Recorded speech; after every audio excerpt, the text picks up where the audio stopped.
नमस्कार दोस्तों। हर हर महादेव। वीणा Deepak Soni YouTube channel में आपका स्वागत है। आज मैं आपको इस वीडियो के माध्यम से इंदिरा एकादशी व्रत की संपूर्ण व्रत कथा कहानी सुनाऊंगी। जाता है कि इंदिरा एकादशी का व्रत करने से हमारे पितरों को स्वर्ग लोक की प्राप्ति होती है तथा उनकी आत्मा को मोक्ष प्राप्त होता है। और जो व्यक्ति इंदिरा एकादशी व्रत का विधिवत पूजा पाठ करता है और कथा कहानी सुनता है तो उसे मोक्ष की प्राप्ति होती है। इंदिरा एकादशी के दिन भगवान विष्णु और माँ लक्ष्मी की विधिवत पूजा करने के साथ व्रत रखें। इसके साथ ही इस व्रत की कथा कहानी को जरूर सुने। जाता है कि हिंदू धर्म में एकादशी का विशेष महत्व है। पांचांग के अनुसार साल भर में कुल 24 एकादशी पड़ती है। ऐसे में हर माह के कृष्ण और शुक्ल पक्ष में एक एक एकादशी पड़ती है। ऐसे ही पितृ पक्ष में पड़ने वाली एकादशी का विशेष महत्व है। अश्विन मास के कृष्ण पक्ष की एकादशी को इंदिरा एकादशी के नाम से जानते हैं। इस दिन भगवान विष्णु के साथ माता लक्ष्मी की पूजा करने का विधान है। मान्यता है कि इस दिन विधिवत पूजा करने के साथ व्रत करने से सुख समृद्धि की प्राप्ति होती है। इसके साथ हर दुख दर्द से निजात मिल जाती है। साथ ही पितरों को मुक्ति दिलाने में मदद करने वाली एकादशी है। इस दिन पूजा पाठ करने के साथ साथ व्रत का कथा का पाठ अवश्य करना चाहिए। जीवन में खुशियाँ ही खुशियाँ आती है और हमारे पितरों को मुक्ति मिलती है। साथ इंदिरा एकादशी की संपूर्ण व्रत कथा धर्मराज युधिष्ठिर कहने लगे, हे भगवान, आश्विनी कृष्ण एकादशी का क्या नाम है? इसकी विधि तथा फल क्या है? कृपा करके इसके बारे में कहिए। भगवान श्री कृष्ण इस एकादशी की महत्ता बताते हुए कहते हैं, इस एकादशी का नाम इंदिरा एकादशी है। यह एकादशी पापों को नष्ट करने वाली तथा पितरों को अधोगति से मुक्ति देने वाली होती है। हे राजन, ध्यान पूर्वक इसकी कथा सुनो। इसके सुनने मात्र से ही वाजपेयी यज्ञ का फल मिलता है। प्राचीन काल में सतयुग के समय महिष्मती नाम की एक नगरी में इंद्रसेन नाम का एक प्रतापी तथा राजा धर्म पूर्वक अपनी प्रजा का पालन करते हुए शासन करता था। वह राजा पुत्र पौत्र और धन आदि से संपन्न विष्णु का परम भक्त था। एक दिन जब राजा सुखपूर्वक अपनी सभा में बैठा हुआ था, आकाश में मार्ग से महर्षि नारद उतरकर उसकी सभा में आए। उन्हें हाथ जोड़कर उन्हें देखते ही हाथ जोड़कर खड़ा हो गया और विधि पूर्वक आसन व अर्घ्य दिया। सुख से बैठकर मुनि ने राजा से पूछा कि हे राजन, आपके सातों अंग कुशल पूर्वक तो है, तुम्हारी बुद्धि धर्म में, तुम्हारा मन विष्णु भक्ति में तो रहता है। देवर्षि नारद की ऐसी बातें सुन राजा ने कहा, हे महर्षि, आपकी कृपा से मेरे राज्य में सब कुशल है तथा मेरे यहाँ यज्ञ कर्मादि सुकृत हो रहे हैं। आप कृपा करके अपनी आगमन का कारण कहिए।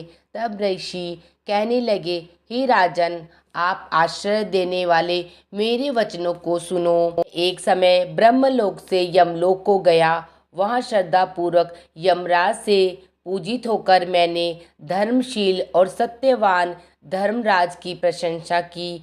उसी धर्मराज की सभा में महान ज्ञानी और धर्मात्मा तुम्हारे पिता को एकादशी का व्रत भंग होने के कारण देखा। उन्होंने संदेश दिया कि मैं तुम्हें कहता हूँ। उन्होंने कहा कि पूर्व जन्म में कोई विघ्न हो जाने के कारण मैं यमराज के निकट रहा हूँ। सो हे पुत्र, यदि तुम आश्विनी कृष्ण इंदिरा एकादशी का व्रत मेरे निर्मित करो तो मुझे स्वर्ग की प्राप्ति हो सकती है। इतना सुनकर राजा कहने लगा, हे महर्षि, आप इस व्रत की विधि मुझे कहिए। नारद जी कहने लगे, आश्विनी माह की कृष्ण पक्ष की दशमी के दिन प्रातःकाल श्रद्धापूर्वक स्नान आदि से निवृत्त होकर पुनः दोपहर को नदी आदि में जाकर स्नान करें। फिर श्रद्धापूर्वक पितरों का श्राद्ध करें और एक बार भोजन करें। प्रातःकाल होने पर एकादशी के दिन दातुन आदि करके स्नान करें। फिर व्रत के नियमों को भक्तिपूर्वक ग्रहण करो तब प्रतिज्ञा करे कि मैं आज संपूर्ण भोगों को त्याग कर निराहार एकादशी का व्रत करूंगा। अच्युत हे पुंडरीकाक्ष, मैं आपकी शरण में हूँ, आप मेरी रक्षा कीजिए। इस प्रकार नियम पूर्वक शालिग्राम की मूर्ति के आगे विधि पूर्वक श्राद्ध करके योग्य ब्राह्मणों को फलाहार का भोजन कराए और दक्षिणा दे। पितरों के श्राद्ध से जो बच जाए उसको सूंघ कर गौ को दे तथा धूप दीप गंध पुष्प नैवेद्य आदि सब सामग्री से ऋषिकेश भगवान का पूजन करे। रात में भगवान के निकट जागरण करे। इसके पश्चात द्वादशी के दिन प्रातःकाल होने पर भगवान का पूजन करके ब्राह्मणों को भोजन कराए। भाई बंधुओं स्त्री और पुत्र आदि सहित आप भी मौन होकर भोजन करें।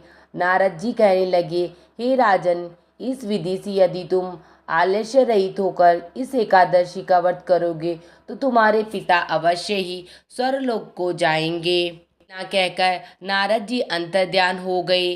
नारद जी के कथानुसार राजा द्वारा अपने बांधुओं तथा दासों सहित व्रत करने से आकाश से पुष्प वर्षा हुई और राजा का पिता गरुड़ पर चढ़कर विष्णु लोक को गया। राजा इंद्रसेन ने भी एकादशी के व्रत से प्रभाव से निष्कंठ राज्य करके अंत में अपने पुत्र को सिंहासन पर बैठाकर स्वर्गलोक को गए। युधिष्ठिर, इस इंदिरा एकादशी का व्रत का महात्म्य मैंने तुमसे कहा। इसके पढ़ने और सुनने से मनुष्य सब पापों से छूट जाता है और सब प्रकार के भोगों को भोग कर वैकुंठ को प्राप्त होता है। इंदिरा एकादशी के दिन हमें हमारे पितरों को इस प्रकार श्राद्ध पूजा पाठ करने से हमारी जो पितर होते हैं उनकी मुक्ति होती है और उन्हें स्वर्गलोक की प्राप्ति होती है। इसी के साथ मेरी इंदिरा एकादशी व्रत की कथा कहानी नियम सब समाप्त होते हैं। आप सबको मेरी कथा कहानी कैसी लगी मुझे कमेंट बॉक्स में जय श्री कृष्णा लिखकर ज़रूर बताना। वीडियो पसंद आई है तो चैनल को लाइक एंड सब्सक्राइब ज़रूर करना, शेयर करना तो बिल्कुल मत भूलना। हर हर महादेव।